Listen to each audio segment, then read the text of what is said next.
नमस्कार, उत्तराखंड के बुलेटिन में आप सभी का स्वागत है। मैं हूं आपके साथ यशी शुक्ला। करेंगे खबरों का, लेकिन उससे पहले एक नजर सुर्खियों पर। किसानों के लिए शुरू हुआ ब्याज मुक्त ऋण वितरण। सीएम त्रिवेंद्र सिंह रावत ने किया शुभारंभ। कृषि क्षेत्र में 70 किसानों को बांटे गए चेक। 7 फरवरी को एक दिन डोईवाला दौरे पर रहेंगे सीएम। विकास योजनाओं का करेंगे लोकार्पण। कई योजनाओं की देंगे सौगात। नैनीताल में 2 संविदा कर्मचारियों ने किया आत्महत्या का प्रयास। पुलिस ने वक्त रहते दोनों को बचाया। तेल चोरी के आरोप में निकाले गए थे दोनों। घाटे में चल रहे परिवहन निगम को राहत। सीएम त्रिवेंद्र सिंह रावत ने दी 24 करोड़ 72 लाख रुपए की मंजूरी। जल्द दोहरेंगे परिवहन निगम के दिन। हल्द्वानी में ज्वेलर्स से फिरौती मांगने के मामले में हुआ खुलासा। मामले में 5 आरोपी गिरफ्तार। पुलिस कर रही पूछताछ। उत्तराखंड में बर्फबारी से आई आफत। गंगोत्री यमुनोत्री बद्रीनाथ हाईवे और औली मार्ग समेत 12 से अधिक सड़कें बंद। लोग परेशान। चक्का जाम को अलर्ट उत्तराखंड प्रशासन। आप देख रहे हैं के न्यूज, खबरों का सारथी। और बुलेटिन की शुरुआत करेंगे बड़ी खबर से। काशीपुर से आपको बड़ी खबर बता देते हैं।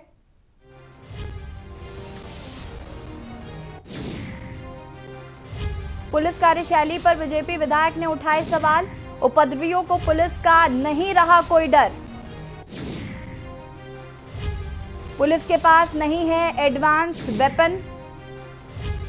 काशीपुर से बड़ी खबर आपको बता रहे, जहां पर बीजेपी विधायक हरभजन का बड़ा बयान सामने आया। उन्होंने कहा कि पुलिस की कार्यशैली पर सवाल उठाए। उपद्रवियों को पुलिस का डर नहीं है। पुलिस के पास एडवांस वेपन नहीं है। काशीपुर से आपको बड़ी खबर बता रहे हैं, जहां पर बीजेपी विधायक हरभजन सिंह का बड़ा बयान सामने आया है। पुलिस कार्यशैली पर बीजेपी विधायक ने उठाए सवाल। उत्तराखंड के सीएम मुख्यमंत्री त्रिवेंद्र सिंह रावत ने पंडित दीनदयाल उपाध्याय सहकारिता किसान कल्याण योजना के अंतर्गत 3 लाख रुपए का ब्याज रहित बृहद ऋण वितरण कार्यक्रम का शुभारंभ किया। इससे राज्य के 25,000 किसानों को लाभ मिलेगा। यह आयोजन राज्य के प्रदेश के 95 विकास खंडों एवं 5 अन्य स्थानों पर आयोजित किया गया।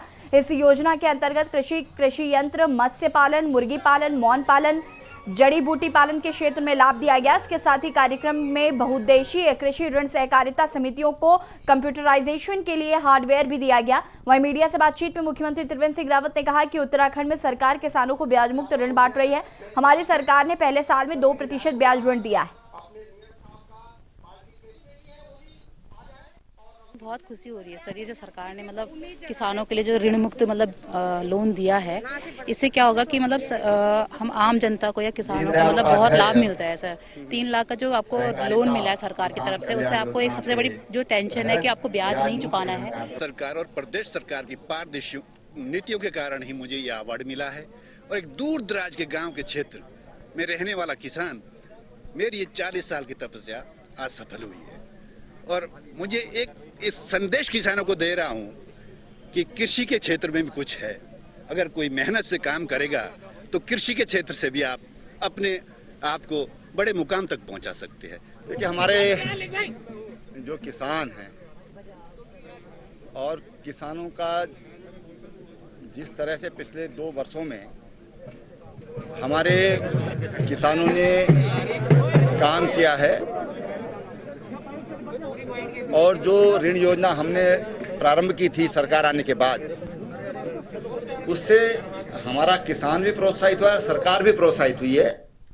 मुख्यमंत्री त्रिवेंद्र सिंह रावत अपनी विधानसभा डोईवाला को लगातार एक के बाद एक महत्वपूर्ण योजनाओं से नवाज रहे हैं, तो वहीं धरातल पर उतर रही विकास योजनाओं का लाभ आम जनता को मिले, इसलिए तैयार हो चुकी विकास योजनाओं का लोकार्पण कर जनता को योजनाओं से जोड़ रहे हैं।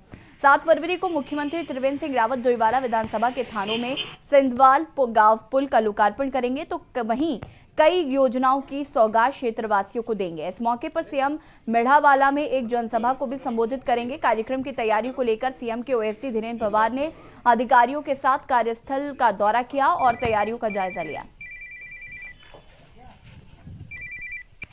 देखिए, यहाँ से जो सिंधवाल गांव है वहाँ पर जब बरसात होती थी तो वहाँ के गाँव क्षेत्र के लोगों को बहुत परेशानी का सामना करना पड़ता था, और उसको देखते हुए जब माननीय मुख्यमंत्री जी अपने विधानसभा चुनाव के दौरान वहाँ गए थे तो उन्होंने वादा किया था कि अगर जब मैं यहाँ से विधायक बनता हूँ तो मैं इस पुल का निर्माण कराऊंगा।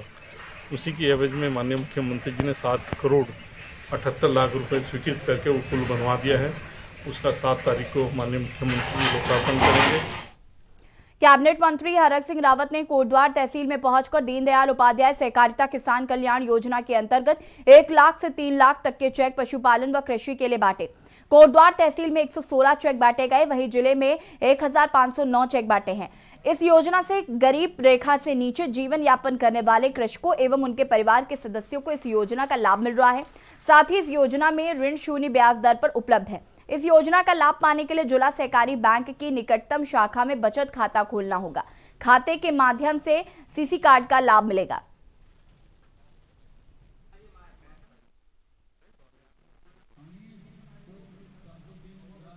हमारे भाई बहनों को आत्मनिर्भर बनाना, रोजगार परक योजनाएं, कृषि, पशुपालन, जड़ी बूटियां, तमाम क्षेत्र में मुर्गी पालन, मत्स्य पालन के क्षेत्र में बिना ब्याज के 25,000 लोगों को पूरे प्रदेश के अंदर 1 लाख से लेकर 3 लाख तक के ऋण दिए जा रहे हैं,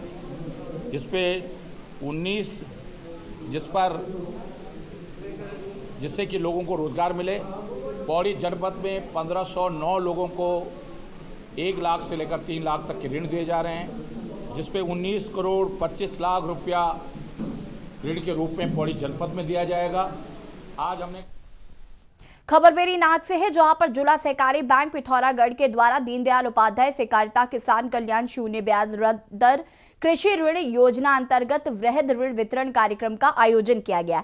आपको बता दें कि विकास खंड बेरीनाग के सभागार कुमाऊं मंडल विकास निगम के अध्यक्ष केदार दत्त जोशी विकास खंड 281 काश्तकारों को 1 करोड़ 10 लाख ऋण वितरण किया और कहा कि काश्तकारों को इस ऋण को लेकर स्वरोजगार अपनाकर अपनी आर्थिक स्थिति मजबूत करने की अपील की और राज्य सरकार के द्वारा चलाई जा रही विभिन्न कल्याणकारी योजनाओं की जानकारी दी। इस मौके पर जिला सहकारी के उपाध्यक्ष नरेंद्र रौतेला, ब्लॉक प्रमुख विनीता बाफिला सहित सहकारी बैंक के अधिकारी कर्मचारी मौजूद थे।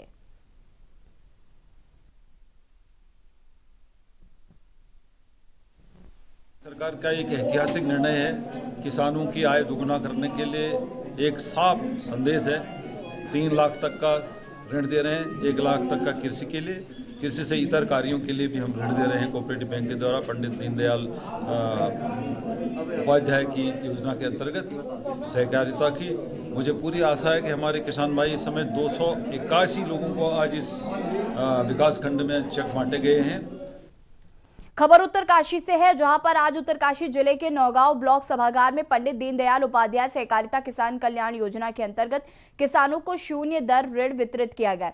इस कार्यक्रम का शुभारंभ करें। 345 किसानों को 3 सहकारी बैंकों 54 लाख व 9 समितियों द्वारा 2 करोड़ 44 लाख 64 हजार धनराशि बांटी गई।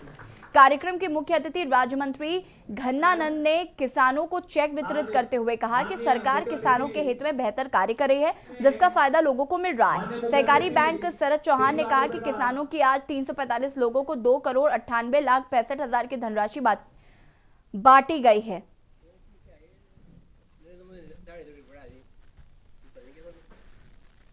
सौभाग्य है पहले कि मैं अपने उत्तराखंड के किसानों को सरकार के द्वारा जो 5 लाख और 3 लाख रुपए का उनको चेक दिया जा रहा है, ऋण दिया जा रहा है। ये ऋण नहीं है, समझ लो सहयोग राशि है, क्योंकि यहाँ के किसानों को ये प्रोत्साहन कर रही है सरकार कि आप जो है अपना रोजगार स्वरोजगार बृहद कृषि ऋण मेला माननीय मुख्यमंत्री जी ने लॉन्च किया है। इससे हमारा जो एक ब्लॉक है, नौगांव ब्लॉक उत्तरकाशी का सबसे बड़ा ब्लॉक है और एक कृषि और बागवानी के क्षेत्र में वैसे भी सबसे आगे है। तो हमारे जितने भी काश्तकार हैं उनको एक बहुत बड़ी इससे सहयोग मिलेगा कि बिना ब्याज का जो पैसा है साल भर के लिए 3 लाख का है, 5 लाख का है, 1 लाख का है, आप तो मछली पालन करिए, पशुपालन करिए या कृषि के क्षेत्र में बागवानी करिए। खबर लश्कर है, जहां सहकारिता विभाग द्वारा लक्सर ब्लॉक मुख्यालय पर में आयोजित ऋण वितरण शिविर में राज्यसभा सांसद नरेश बंसल ने बतौर मुख्य अतिथि शिरकत की। सांसद नरेश बंसल और क्षेत्रीय विधायक संजय गुप्ता ने दीपक जलाकर शिविर की शुरुआत की। इस दौरान सांसद बंसल ने कहा कि मोदी सरकार ने जो 3 कृषि कानून पारित किए हैं उनसे किसान संपन्न बनेगा, पर विपक्ष इस मुद्दे पर किसानों को गुमराह कर रहा है। आपको बता दें कि शिविर में अल्पकालिक योजना के तहत 336 किसानों को 2 करोड़ 1 लाख और मध्यकालीन योजना के तहत 70 किसानों को 65 लाख के ऋण के चेक वितरित किए गए। देखिए, निश्चित रूप से हजारों किसान बंधुओं को उत्तराखंड में हमारी ये महत्वाकांक्षी योजना है। हमने पहले वर्षों में 1 लाख रुपए तक का ऋण बिना ब्याज के किसान भाइयों को दिया, फिर उसको 2 लाख किया। इस बार हम इसको 3 लाख रुपए तक का ऋण अपने किसान भाइयों को बिना ब्याज के उनकी आर्थिकी बढ़े, इसके लिए उसको मदद के रूप में देना चाहते हैं, दे रहे हैं। और जो स्वयं सहायता समूह हैं, चाहे वो महिलाओं के हैं या पुरुषों के हैं, उनको भी आय बढ़ाने के लिए 5 लाख रुपए तक का ऋण सरकार बिना ब्याज के उनको उपलब्ध करा रही है। आज माननीय मुख्यमंत्री जी इस अभिनव योजना का देहरादून में 5-6 विधानसभाओं के सभी किसान बंधुओं को साथ में लेकर के इस अभिनव योजना को लॉन्च कर रहे हैं। भाजपुर में उत्तराखंड सरकार के कैबिनेट मंत्री यशपाल आर्य ने पंडित दीनदयाल उपाध्याय योजना के तहत 2 करोड़ 14 लाख के 530 किसानों को ब्याज मुक्त चेकों का वितरण किया। इस दौरान उन्होंने किसानों की आय को दोगुना करने की बात कही है। बता दें कि प्रदेश सरकार द्वारा किसानों की आय को दोगुना करने का लगातार प्रयास किया जा रहा है, जिसके चलते प्रदेश सरकार ने किसानों को बिना ब्याज के ऋण देने की योजना का शुभारंभ किया।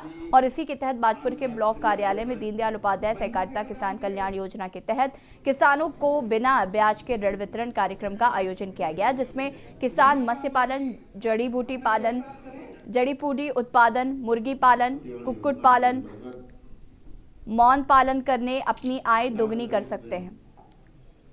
और वहां पर शपथ लेकर के और तब कुर्सी पर बैठे इस कल्पना के साथ हमने पंचम धाम की स्थापना की है। देखिए, आज पंडित दीनदयाल उपाध्याय जी के नाम से 0% पर 3 लाख तक की राशि पर 0% पर लोन आज देने की शुरुआत हुई है। निश्चित रूप से किसानों के लिए बहुत अच्छा संदेश है। किसानों को की आय में बढ़ोतरी होगी, ऐसा मेरा विश्वास है। खबर काशीपुर से है, जहां पर उत्तराखंड के पुलिस महानिदेशक अशोक कुमार आज जनसंवाद कार्यक्रम के तहत काशीपुर पहुंचे। जनसंवाद कार्यक्रम के दौरान मौजूद जनसमूह ने पुलिस महानिदेशक के समक्ष विभिन्न मुद्दों को रखा। जनसंवाद कार्यक्रम के तहत कार्यक्रम में मौजूद गणमान्य लोगों एवं जनसमूह ने सीपीयू एवं ट्रैफिक पुलिस के द्वारा शहर के अंदर चेकिंग को खत्म करने के मुद्दे सहित अन्य मुद्दों को उठाया। काशीपुर में जनसंवाद के दौरान जनता की तरफ से सीपीयू और ट्रैफिक पुलिस की चालान के नाम पर जुर्माना वसूलने और लोगों को परेशान करने की काफी शिकायतें आने पर डीजीपी अशोक कुमार ने हिदायत दी कि कुछ दिनों के लिए हेलमेट का चालान करना बंद कर दिया जाए। वहीं डीजीपी ने व्यापारियों को भी सलाह दी कि अतिक्रमण हटाने वाले अधिकारियों को पुरस्कृत करें। इस दौरान डीजीपी अशोक कुमार ने साइबर क्राइम से लोगों को सावधान रहने की अपील की। इसी क्रम में हमारे मध्य उपस्थित सर, आपका स्वागत एवं अगर है ही तो बड़ी काम की। दूसरी चीज मैंने देखी है, मैं क्लियर कर दूं, हमारा टारगेट चालान वसूलना नहीं है। पुलिस का टारगेट ट्रैफिक को स्मूथ बनाना है, ट्रैफिक जाम न लगे और सड़कें हमारी सुरक्षित हों, दुर्घटनाएं कम हों। उसी दृष्टि से उनको कहा है कि ड्रंक एंड ड्राइविंग पे फोकस करें, ओवर स्पीडिंग पे फोकस करें, जो मोबाइल लेकर गाड़ियां चलाते हैं उस पर फोकस करें, ओवरलोडिंग पे फोकस करें, जो चीज़ों से दुर्घटनाएं बढ़ती हैं उस पर फोकस करें और गलत पार्किंग करने वालों के पे फोकस करें तो अच्छे रिजल्ट आएंगे।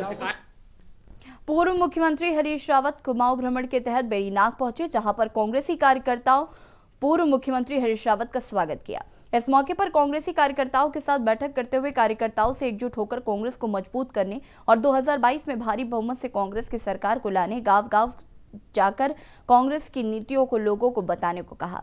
वहीं आयोजित कार्यक्रम में पहाड़ की प्रसिद्ध गिठी और गाय की दूध की खीर बनाकर लोगों को खिलाई और पुराने कांग्रेसी कार्यकर्ताओं सम्मानित भी किया गया।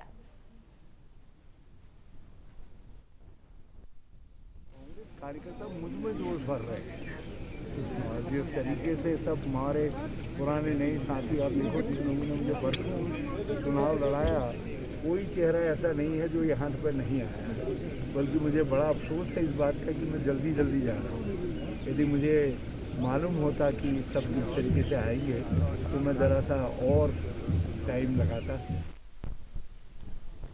जिला पंचायत के ताजा परिसीमन पर कांग्रेस से सवाल खड़े कर दिए हैं। कांग्रेस जिलाध्यक्ष धर्मपाल सिंह ने लक्सर में आयोजित प्रेस वार्ता में कहा कि भाजपा के लोग सरकारी मशीनरी का दुरुपयोग कर रहे हैं। उन्होंने कहा कि हरिद्वार जिला पंचायत की सीटों के ताजा परिसीमन में नियम कायदों को जमकर धज्जियां उड़ाई गई हैं। उन्होंने कहा कि शासनादेश में स्पष्ट है कि जिन क्षेत्रों में नगर पालिका आदि का गठन नहीं होगा वहां सीटों का परिसीमन यथास्थिति में ही रहेगा, लेकिन यहां इसे नजरअंदाज कर जमकर गड़बड़ी की गई है। उन्होंने जिलों की बड़े अधिकारियों के खिलाफ कार्रवाई की मांग भी उठाई है। नगर निगम में सम्मिलित नहीं हुआ। कौन सी जी? लक्सर, खानपुर और भगवान कि जो पंचायत क्षेत्र पंचायत का एरिया विभाजित नहीं हुआ।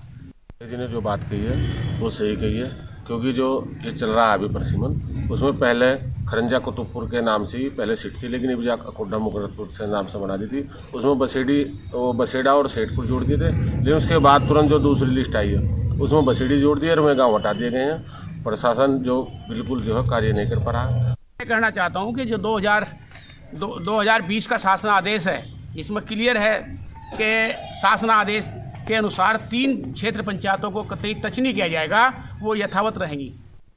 और यहाँ पर वक्त हो गया छोटे से ब्रेक का, जल्द हाजिर होंगे।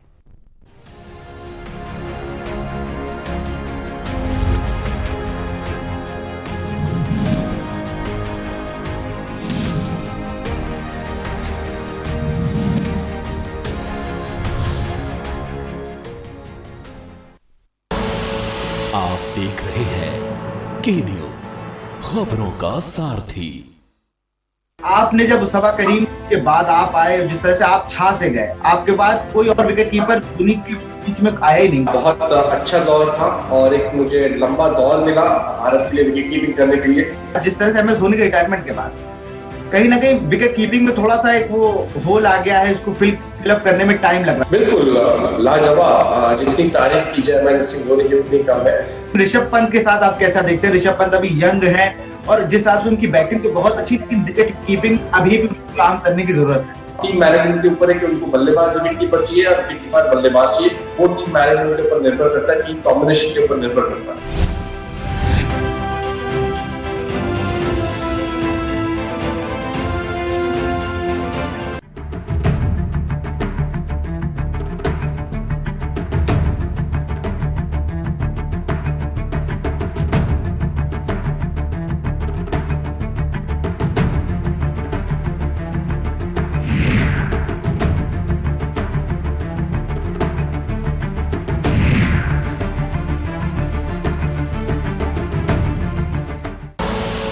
आप देख रहे हैं के न्यूज, खबरों का सारथी।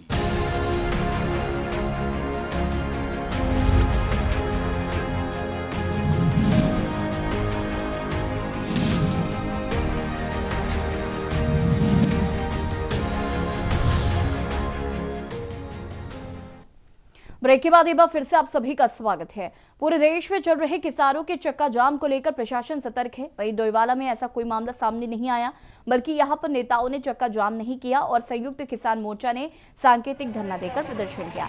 साथ ही शांतिपूर्वक ढंग से कृषि बिल को वापस लेने की अपनी मांग दोहराई।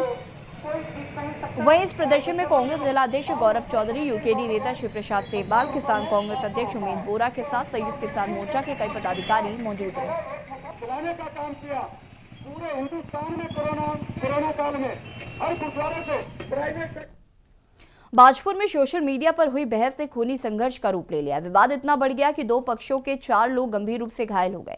वहीं एक युवक का उपचार हल्द्वानी के अस्पताल में चल रहा है। वहीं दोनों पक्षों ने एक दूसरे पर गंभीर आरोप लगाते हुए पुलिस को तहरीर सौंपी। पुलिस ने एक पक्ष की तहरीर पर 4 नामजद समेत आधा दर्जन अन्य लोगों पर मुकदमा दर्ज कर लिया है। बता दें कि ग्राम पिपलिया निवासी चेतन शर्मा ने सोशल मीडिया पर एक पोस्ट को शेयर किया था। पोस्ट शेयर करने के बाद विवाद शुरू हो गया। विवाद इतना बढ़ गया कि अभद्र भाषा का प्रयोग सोशल मीडिया पर किया जाने लगा, जिससे कि आक्रोशित बरपुरा और हाथीकुंडा के 2 दर्जन से अधिक लोग गांव पिपलिया पहुंच गए और हंगामा शुरू हो गया। गाड़ी तो है, लेकिन मैं एक खबर करके आ रही हूँ। रात 10 बजे लगभग 10 बजे के समय मुझे भतीजी का फ़ोन आया कि ऐसे ऐसे बड़े पापा घर में आके इन्होंने हमला कर दिया है 10-15 जनों ने। मैं जैसे भागा गया तो मेरा भतीजा घर पे लहू लुहान और मेरा भाई लहू लुहान थे, और 7-8 जने ये अंदर और 4-5 जने बाहर, जिनके 4 आदमियों के मैं नाम जानता हूँ और बाकी उनको मैं जानता पहचानता हूँ पर नाम नहीं जानता। एक राय हो के मेरे भाई के और मेरे भतीजे के ऊपर तलवारों से हमला किया, जिसको उसको गंभीर चोटें आई और रात को ही पुलिस फोर्स पहुँच गई। उसको रात को लेकर के सरकारी हॉस्पिटल में डॉक्टरों ने उसको हल्द्वानी रेफर कर दिया, वहाँ विवेकानंद हॉस्पिटल में उसका इलाज चल रहा है। ये कल देर रात लगभग 10 बजे की घटना है। पुलिस को सूचना मिली कि सोशल मीडिया पे कोई पोस्ट डाला गया है, जिसको लेके कुछ लोग थोड़ा भड़क गए। इसको लेके 2 पक्षों में पीपलिया में लड़ाई झगड़ा और मारपीट हुई, जिसमें मौके पे पुलिस पहुंची और जो लोग घायल हुए थे उनको जल्दी ही अस्पताल भेजा गया और उनका मेडिकल वगैरह कराया गया। इस पे तहरीर आज हमें प्राप्त हुई है। इस पे मुकदमा पंजीकृत कर लिया गया है। लगभग 4 लोग नामजद हैं और 7-8 अन्य लोगों के खिलाफ मुकदमा जो तहरीरें दी गई है। वन अग्नि सुरक्षा सप्ताह का आयोजन बाराकोली रेंज के परिसर में मनाया गया। मुख्य अतिथि वरिष्ठ समाज सेवी महेश मित्तल ने कहा कि जिम्मेदार नागरिकों व ग्रामवासियों की जागरूकता से वनों में लगने वाली आग को रोका जा सकता है। वनों में आग धधकने से पर्यावरण को सबसे ज्यादा नुकसान होता है और आग के फैलने से जंगल में रह रहे जीव जंतुओं का भी नुकसान होता है और आग की वजह से गांव में निवास कर रहे आम जनमानस व पशुओं को हानि पहुंचती है। अनाज भी जलकर राख हो जाता है। वन क्षेत्राधिकारी धीरेन्द्र पंत ने कहा कि विभाग के वरिष्ठ अधिकारियों को गांव-गांव में ग्राम प्रधानों के माध्यम से गांव के लोगों की एक बैठक कर जागरूकता अभियान चलाया जाएगा ताकि वनाग्नि को रोका जा सके।